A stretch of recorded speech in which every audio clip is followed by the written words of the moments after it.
Today we are going to do a video of something kind of interesting. This firearm belongs to a very nice person that I work with. It is her only firearm. She has been carrying it to protect her family and herself as well. And I got into a conversation with her regarding the condition of her gun. The story goes like this. This gun was in her purse. She had a water bottle in her purse. That water bottle leaked. She didn't realize it for a while. And keep in mind, this was months ago, and she's been carrying this for protection since then. And when I heard that, I was very worried about the condition of the gun and how it would actually perform if it was needed to defend life. So here it is. It is a Smith & Wesson hammerless, lightweight 38 special stub nose. Okay, and at first glance it's not too bad. It's a little dirty, needs a little TLC, but then you start taking a closer look at it, and right off the bat you can see inside of that cylinder there's some red rust of hell in there, and inside the barrel as well, and you can see that it in fact is still loaded. I know that was kind of scary looking down the barrel of a gun, but the camera is not in front of anybody's face, so that is actually not a dangerous move. It's still pointed in the safe direction, straight up in my garage here. Well, the first thing I thought is that if it had rust on it, it would not fire. And then she went on to explain how she couldn't open the cylinder. And immediately, as soon as I looked at it, I'm like, oh wow, it is still loaded. It's loaded with live rounds. See that there? Live rounds all the way around. And here's the lever. You're supposed to be able to slide it forward in order to open up the cylinder, and it is in no way, shape, or form going to open up. And as you can see right there, it's a 38 Smith & Wesson. First of all, soak it down really good and break free. I don't know if you guys have seen my videos where I clean guns, but I live and die by break free.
I actually took out the trigger and the other spring-loaded lever there, as well as the cylinder lock spring-loaded lever, because I wanted to just get everything off of here. So the only thing that's intact is the firing pin. Doesn't look rusted, moves perfectly freely, and I'm not going to do anything else to it.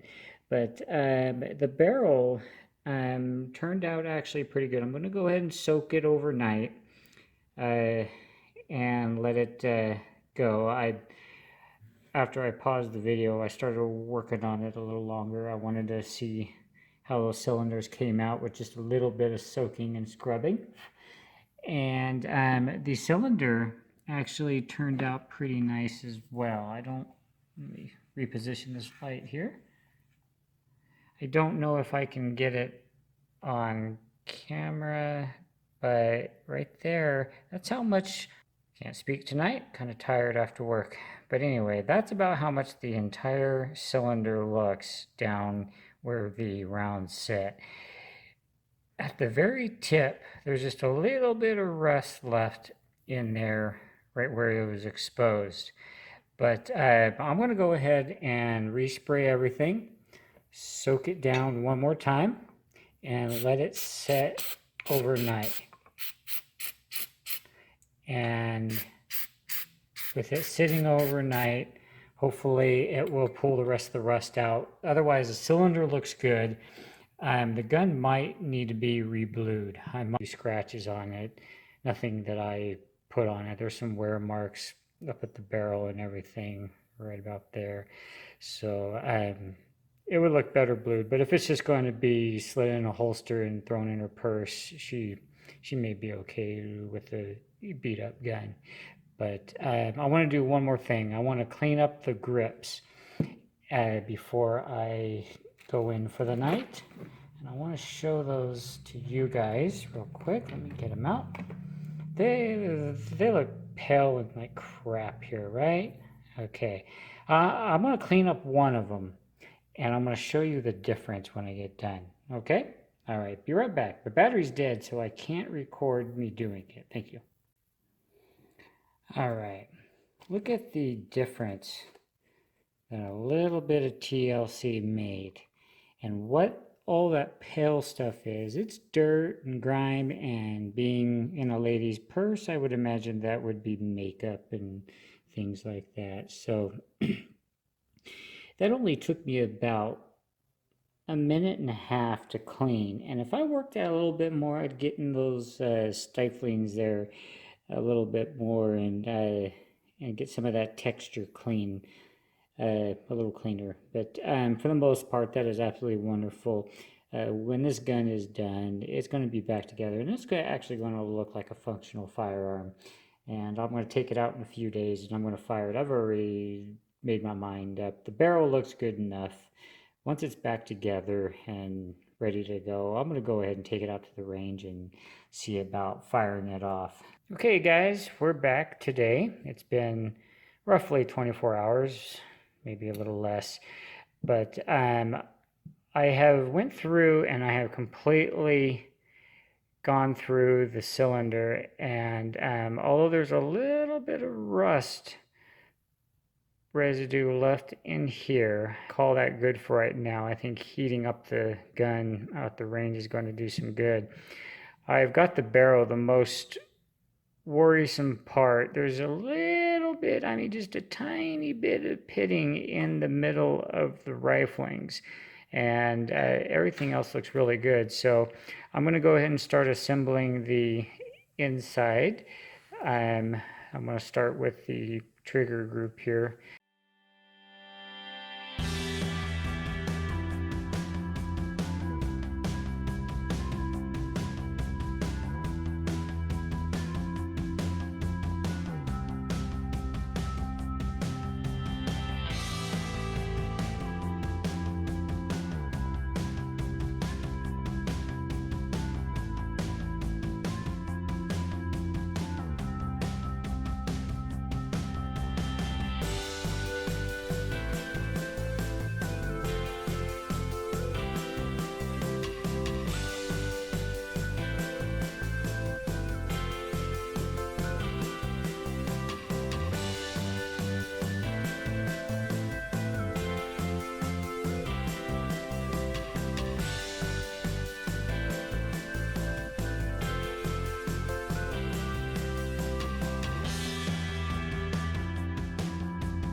Smith & Wesson 38 Special Airlight or Airweight? Airweight, says right there. Okay, we're gonna go ahead and work the action some, make sure everything is all ready for the range, and then I will give it another run through with the bore snake. I use one that has a double wire brush on it here, and that really gets us nice and clean. I'll soak everything down with Break Free again, and then run that snake through there, and then before you know it, she'll be ready for the range. So next time you see me, we're going to be out of the range. Welcome to the range. Right now we are going to test fire that Smith & Wesson 38. Here it is. Just a few minutes ago, you were watching me restore this. It was completely rusted. We cleaned it up. We got it functioning. So now we're out at the range. We're going to give it some test fires. We're going to put probably 20 so rounds through it, heat it up. We're going to take it home, clean it up, and see if it's going to be a usable firearm. So here we go. Wish me luck, guys.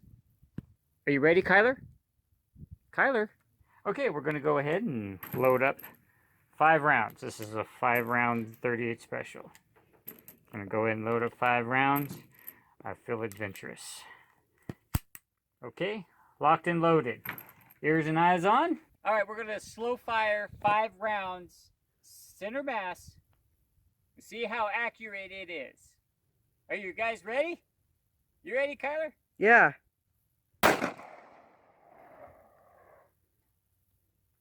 Gun is safe. Dead center, bullseye.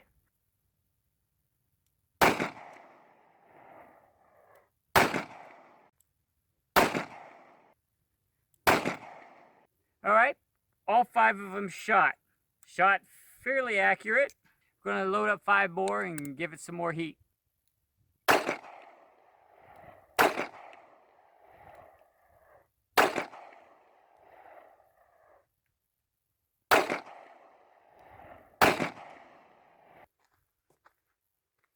One, two, three, four, 5.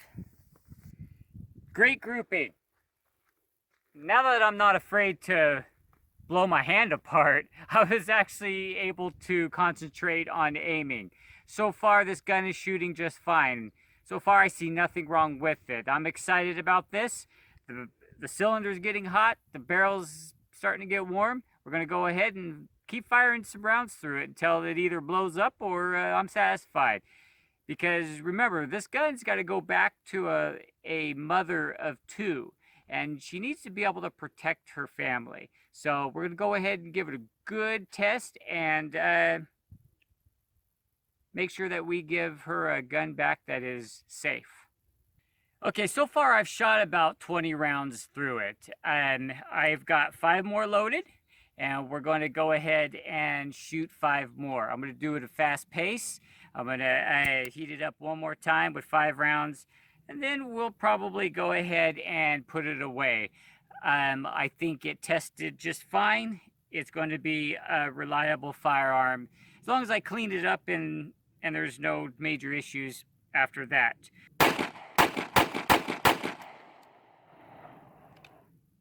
The only issue is the rounds are a little tough to get out. That might mean that I just need to give it a good cleaning. The gun is really hot now. We're going to go ahead and put it down. All right, guys, that completes this video, the resurrection of a Smith & Wesson 38 Special. Stay tuned for more videos. We got a lot more coming for you. Thank you.